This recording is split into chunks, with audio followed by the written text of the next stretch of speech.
I was a woman dying from a terminal illness. But to the man I loved, I was nothing. Even when I was alone in a hospital bed, begging for help, he was too busy fooling around with someone else. Tony Kamel jumped up like a fool in the hospital room.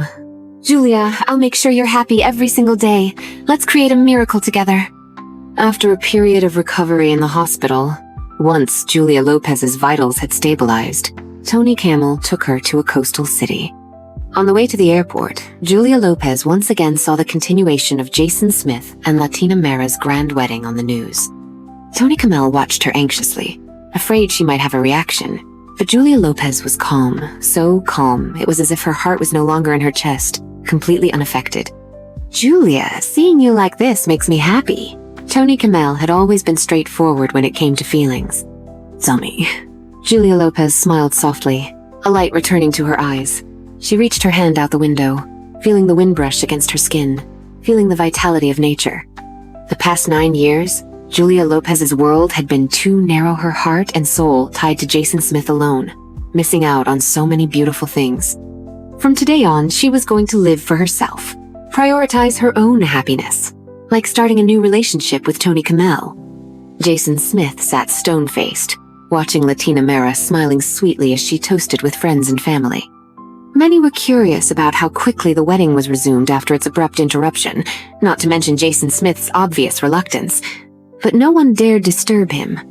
Jason Smith sat there in a daze, disconnected from the bright flowers and lively music. The noise around him was a blur. He was just an outsider now. He wondered what was Julia Lopez doing at that moment. The hospital said her surgery had gone well. Since then, Jason Smith had kept track of updates, even hiring a private investigator to follow Julia Lopez's every move. Her photos and videos were the only thing keeping him going. His phone buzzed with a new message.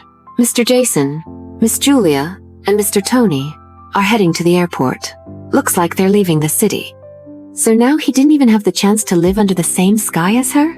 Struggling to stay composed, Jason Smith replied with instructions to keep following them. So be it. As long as he knew she was safe and healthy, that was enough. On his so-called wedding night, Jason Smith drank himself into a stupor. In his haze, he saw the real wedding night he should have had with Julia Lopez, shy and smiling. This was a different villa from where they once lived together.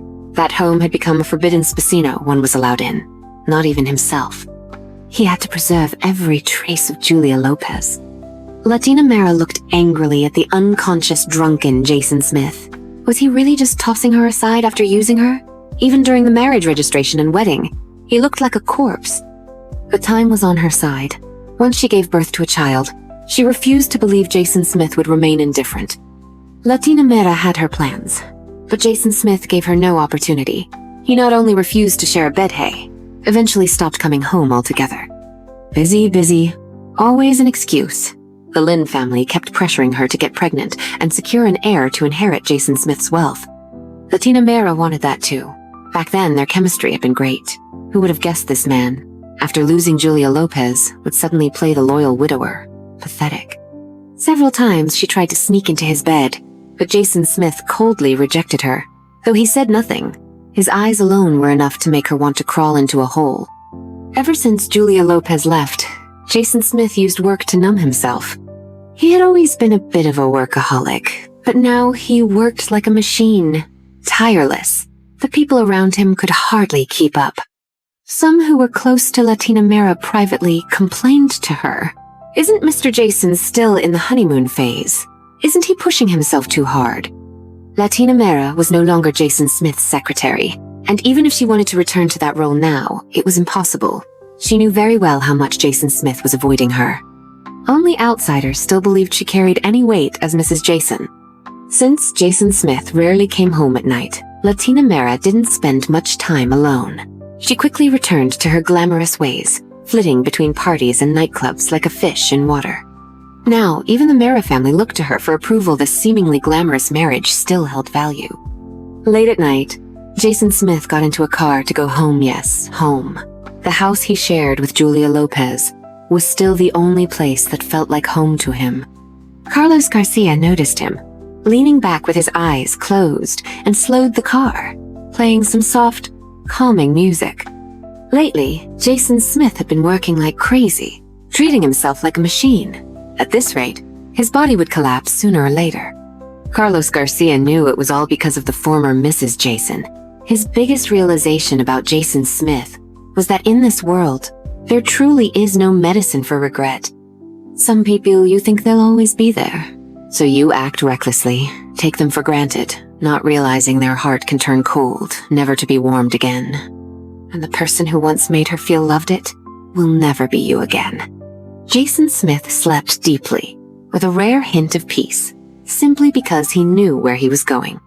But what came with it was an overwhelming flood of loneliness and emptiness. During the day, work kept him distracted, but back in this familiar house, with no light waiting for him, no warmth that makes a place a home, even the air felt cold. It made his chest ache with every breath. He turned on all the lights and collapsed onto the couch, instinctively hugging a fluffy white bunny plush to his chest. Julia Lopez used to sit on this couch hugging that plush toy while watching TV. She didn't even really like dolls.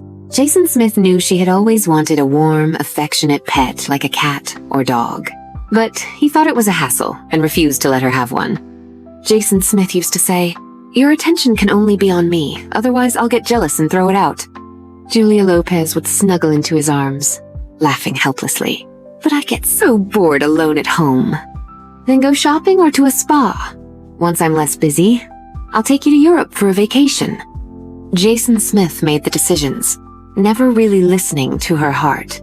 His Julia Lopez, brilliant and radiant in the workplace, had stepped back just because Jason Smith thought striving should be a man's responsibility. He didn't want her to work, he just wanted to come home tired and find her there to bring him peace. He married her to treat her like a pampered noblewoman. How could he let her work?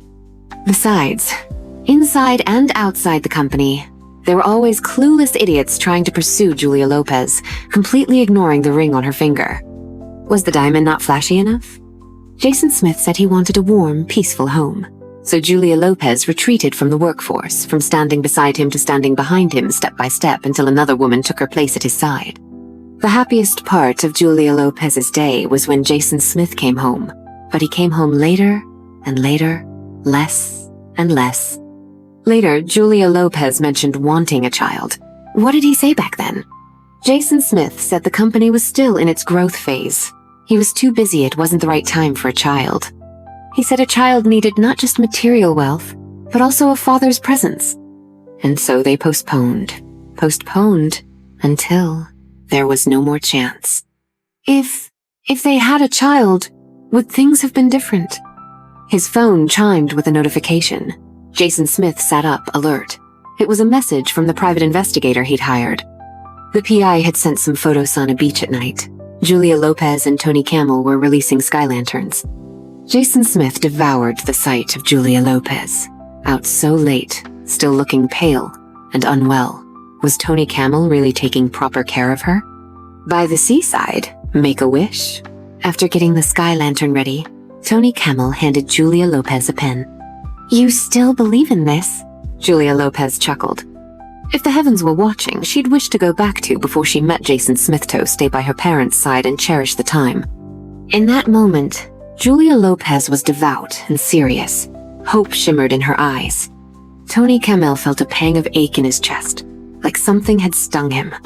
Sniffling a little, he lit another lantern and began writing. Then he asked, "Want to see what I wrote?" Though he asked, his face already gave away his feelings. His gaze burned through the night, full of love. Julia Lopez's cheeks flushed. She still wasn't used to being in a relationship with Tony Camel. So far, they'd only held hands. "You guessed it." Tony Camel didn't wait for her to respond and held the lantern right up to her face. On it was written, "Julia Lopez, may you be safe and healthy." Julia Lopez likes Tony Camel. If that's too greedy, then strike out the second wish. Just stay alive. Both of them knew just staying alive was already a luxury. As they lit the lantern, Tony Camel also caught a glimpse of what Julia Lopez had written. Just 4 simple characters. Back to age 20. Tony Camel understood. Age 20 before she had met that man. The lantern rose slowly into the night sky, soon becoming a tiny yellow dot before disappearing. As if the heavens really would hear their wishes. Tony Kamel smiled. I'm gonna do this every day from now on, just me. Tonight was a one-time exception. No more late-night outings. Julia Lopez couldn't help but laugh. Only then did she realize even this man had a childish side. Come on, time to rest. Seriously, tonight is the last time you're out this late. I'm hungry. Let's find something to eat. Julia Lopez rarely had much appetite, so her suggesting a late-night snack made Tony Kamel very happy. But he didn't trust outside food, he wanted to cook at home. But what Julia Lopez craved was that taste of life, that everyday street flavor. On the streets at night, aside from foodies, there were also hurried passers-by, maybe just off work, maybe rushing somewhere else. Some stopped to buy a janbingwozi to fill their grumbling stomachs. Julia Lopez also stopped. Despite everything with Jason Smith, some memories were still warm, undeniable. Want one? Just remembered some things. They sat down at a nearby barbecue stand, and Julia Lopez ordered a bunch of skewers. It was rare for her to have such an appetite. Tony Kamel didn't care if it was junk food eating was a blessing. Tony Kamel, do you ever think I've ended up really pathetic? Julia Lopez suddenly asked while waiting for the skewers. Lacking backbone. Since Julia Lopez asked, Tony Kamel gave it to her straight. He always thought that quote was true. Whatever kind of life a grown-up ends up with, they made it themselves. There are plenty of men in the world.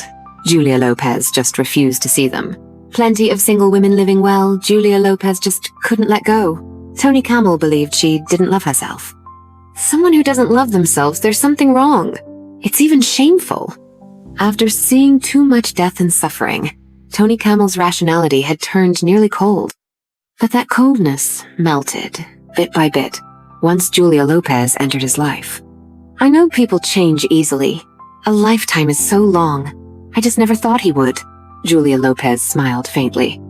You probably think I was foolish. Where did I get the confidence to think he'd be the exception? Her gaze shifted back to the jambingwozi stand, slowly sinking into memory. When they first started their business, young and struggling, they were often broke with only a few dozen yuan to their names. Every night after working late, Jason Smith would go buy her a hot janbingwozi. When she asked if he'd eaten, he'd say he was too hungry and had eaten already. But when they got back to the rental, Jason Smith would quietly eat a few pieces of hard, dry, compressed biscuits with warm water. At first, Julia Lopez hadn't thought much of it, until one night, the vendor casually mentioned Jason Smith only ever bought one janbingwozi each night.